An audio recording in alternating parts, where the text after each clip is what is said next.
دنیا کے پاس کوئی ایسا ہتھیار نہیں جو کسی قبرستان پہ گرا دیا جائے تو وہ زندہ ہو جائے۔ میں نے کہا تیری ترقی یہ ہے کہ تو انسان کو مار دیتی ہے، تیری ترقی یہ ہے کہ تو آبادی کو اجاڑ دیتا ہے، تیری ترقی یہ ہے کہ ماؤں کے گود کو خالی کر دیتی ہے، تیری ترقی یہ ہے کہ بھائی کو بھائی سے جدا کر دیتی ہے، تیری ترقی یہ ہے کہ عورتوں کو بیوہ بنا دیتی ہے۔ مگر مصطفیٰ کے غلاموں کی ترقی یہ ہے کہ بغداد میں بیٹھا عبد القادر مردے کو ٹھوکر مارتے ہیں تو مردہ زندہ ہو جاتا ہے۔ کس کی ترقی زیادہ؟ بولو، نبی کے غلاموں کی ترقی۔ اس لیے میں نے کہا کہ دنیا کی ترقی جہاں دم توڑتی ہے، مصطفیٰ کے غلاموں کی ترقی وہیں سے شروع ہوتی ہے۔ دنیا نے پھر پکارا، ہم نے ترقی کرنی۔ کیا ترقی کرنی؟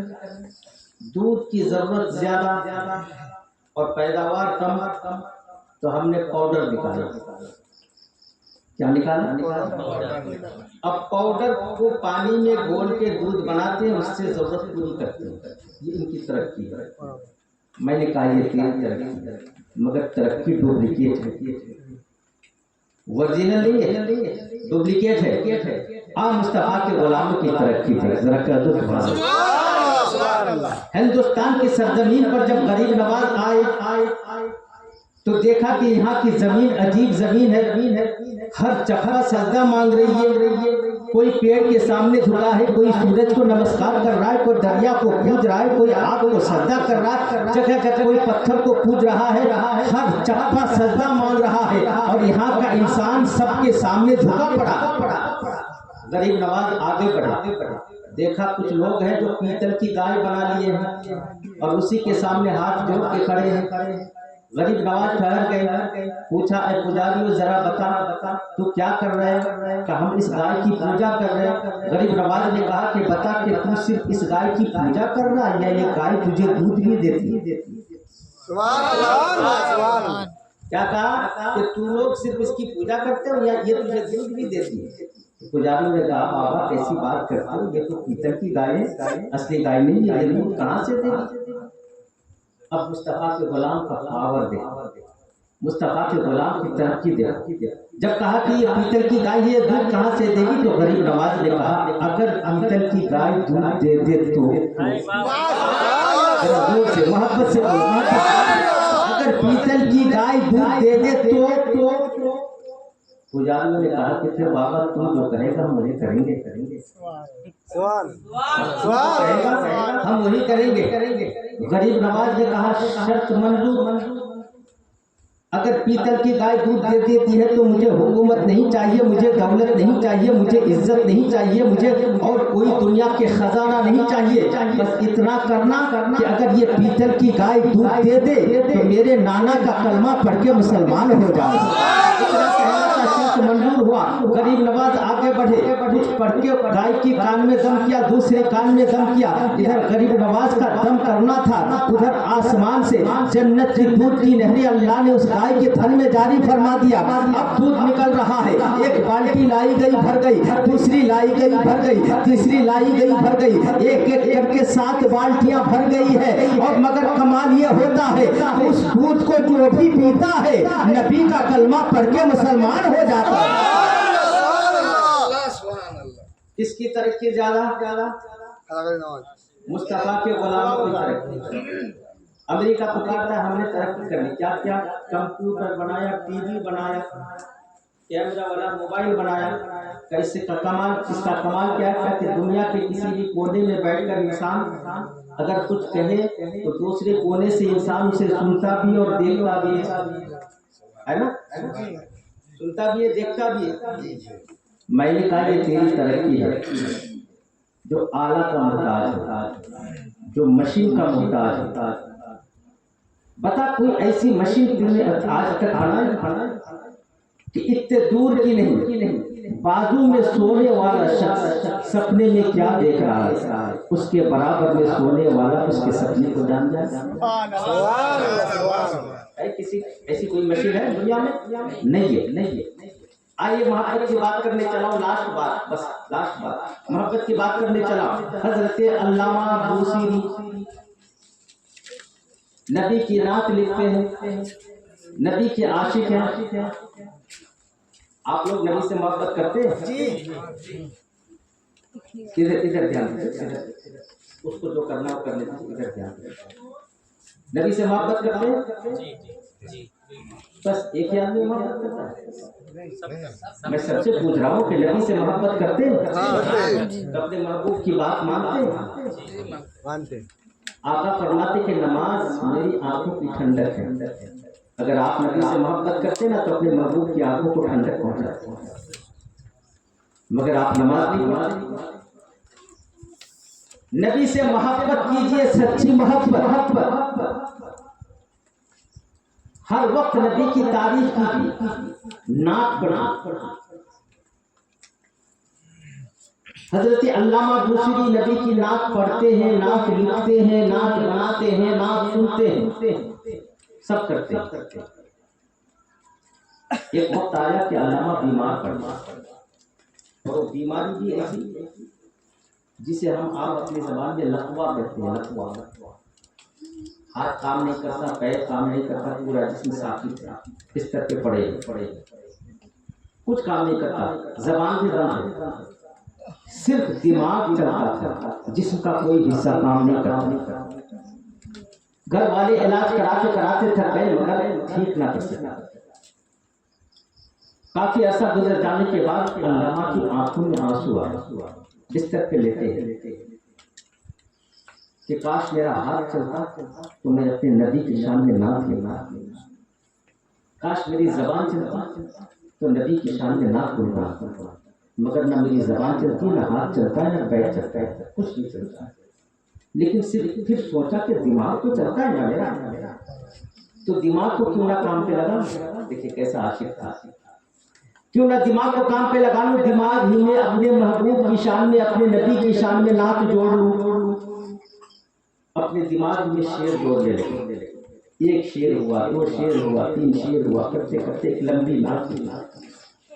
مگر اسے کیا پتا تھا کہ اس بستر مرض پہ لیٹے لیٹے دماغ میں جو نعت سیٹ کر رہا ہوں، مدینے والے آقا اسی کو قبول فرما رہے ہیں، اسی کو پسند فرما رہے ہیں۔ نعت لکھ کے ختم، مگر کسی کاغذ پہ نہیں، اور کسی کو سنا بھی نہیں سکتے، زبان نہیں چلتی، دماغ پہ سیٹ ہے۔ رات کا وقت آیا، جب نیند آئی، علامہ کو نیند آئی تو سپنے میں کیا دیکھتا کہ اس کی جھوپڑی میں مدینے سے آقا تشریف لائے، اور آقا آ کے فرماتے ہیں علامہ تو نے جو ابھی بستر پہ نعت لکھی ہے نا، مجھے بہت پسند ہے، ذرا ایک بار مجھے سنا۔ آج آپ فرمائش کرتے ہیں تو شاعر اسلام نعت سناتے ہیں، آپ فرمائش کرتے ہیں تو علماء نعت سناتے ہیں۔ اس کی قسمت کا عالم کیا تھی جس سے خود نبی فرمائش کرتے ہیں کہ علامہ تو نے جو نعت لکھی ہے ذرا سنا، مجھے بہت پسند ہے، سنا۔ علامہ سپنے میں نعت سنا رہے، ایک شعر سنا رہے، دو شعر سنا رہے، ادھر علامہ نعت سنا رہے، ادھر آقا اپنے دست کرم اپنا ہاتھ مبارک اس کے جسم پر پھیرتے ہیں تو آقا کا ہاتھ اس کے جسم کے جس حصے سے گزرتا ہے اس حصے سے بیماری ختم ہو جاتی ہے۔ اب وہ پوری نعت سنا چکے، آقا نے اپنا پورا ہاتھ مبارک اس کے پورے جسم پر پھیر دیا، پورے جسم سے بیماری ختم۔ جب آقا تشریف لے جانے لگے تو آقا نے کاندھے سے دوش مبارک سے رومال اتارا اور کہا علامہ تو نے نعت بڑی اچھی کہی ہے، نذرانے کے طور پر، تحفے کے طور پر میں تجھے یہ رومال دیتا ہوں۔ وہ رومال آقا نے اس کے تکیے کے نیچے رکھا اور پھر آقا تشریف لے گئے۔ اتنے میں علامہ کا سپنا ٹوٹ گیا۔ اچھا آپ سپنا دیکھتے ہیں؟ نہیں دیکھتے، بولیے نا، میں پوچھ رہا ہوں، سپنا دیکھتے ہیں؟ ہم آپ سپنا دیکھ رہے ہیں کہ پلین میں، اور سپنا ٹوٹنا کہاں ہوتے ہیں؟ ہم سپنا دیکھ رہے ہیں کہ لندن پیرس گھوم رہے ہیں، اور جب سپنا دیکھتے ہیں تو اپنے یہ ہمارے اور آپ کے سپنے کی حقیقت ہے۔ علامہ نے بھی تو سپنا ہی دیکھا تھا، یہ حقیقت نہیں تھی نا۔